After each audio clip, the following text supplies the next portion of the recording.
30 ਲੱਖ रुपया। हाँ जी 50,000 चली जे गड्डी का सरकारी रेट कटना जे कि मैं कटा दसो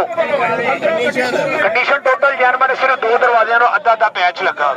हाँ जी 2021 मॉडल IGS वाली है जो 30 लाख डिमांड करते हैं कितों की बोली स्टार्ट करा दसो 25 लाख तो कर दिया। चलो जी 25 तो उत्तर बोलते जो एक और असूल याद रखो फजल डोगर के कोल खलोना दे जिथे बोली रुकनी है मैं उन्होंने नोट ना ऑफर देनी अगर उन्होंने गड्डी देती तो ठीक है मैं गड्डी कटा देनी है राजी हो सारिया पार्टियां 25 लाख तो वादो जी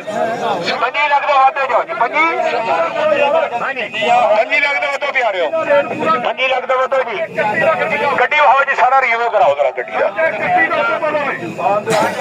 25 लाख रुपए तो वादो जी प्यारे दोस्तों 25 लाख तो वादो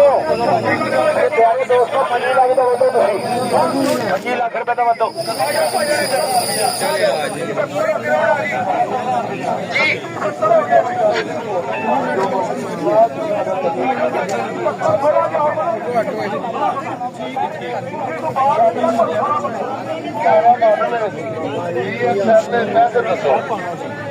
साढ़े 20 लाख रुपए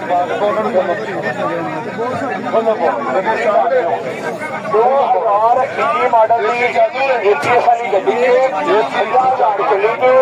फर्स्ट ओनर गड्डी 30 लाख रुपया डिमांड करते हैं 25 लाख तो बोली 25 लाख रुपए तो बोलो सोने 25 लाख। हाँ जी चलो 25 लाख रुपया। अच्छा दूसरी गल सुन लो 2 बैग ने दरवाजे ने इन्ने ने अगर तीजा पीस निकलता 30,000 है छड्डन बिस्मिल्लाह बिस्मिल्लाह ओ बिस्मिल्लाह 25 लाख तो वधो जी जिथे बोली रुकेगी असं गड्डी उन्होंने यस नो पूछ लांगे 25 लाख तो वधो जी बिस्मिल्लाह की बंद कर लो जी कैमरे च लियाओ जरा वीडियो एक और वीडियो बनाओ 2021 मॉडल दी हैगी जी अपना वैगनआर AGS लो जी बिस्मिल्लाह करके बनाओ जी 2021 मॉडल दी वैगनआर जी AGS ऑटो गेयर वाली गड्डी उन्होंने नाम से फर्स्ट ओनर है ठीक है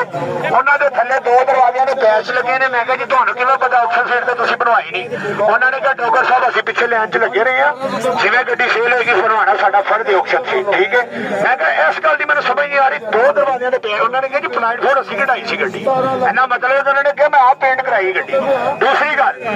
अगर इनका पीस कहीं और निकलता तो तीसरा पीस निकलता 30,000 चाचा बड्डी छड्डन दे पाबंद ने हैगी है भाजी 20 लाख रुपए इन्हां दी डिमांड सी 25 लाख तो असीं बोली स्टार्ट की थी तुसीं किन्ना कीता जी 25.5 लाख पोस्ट किया बोली स्टार्ट और बाबा जी अंदर दोवें कैमरे करो बाबा जी ने देखो ऐ हजे भी अल्लाह दे प्यारे आंदे ने साडे कोल जिन्हां ने 100 इकट्ठा कीता हुंदा है वेखो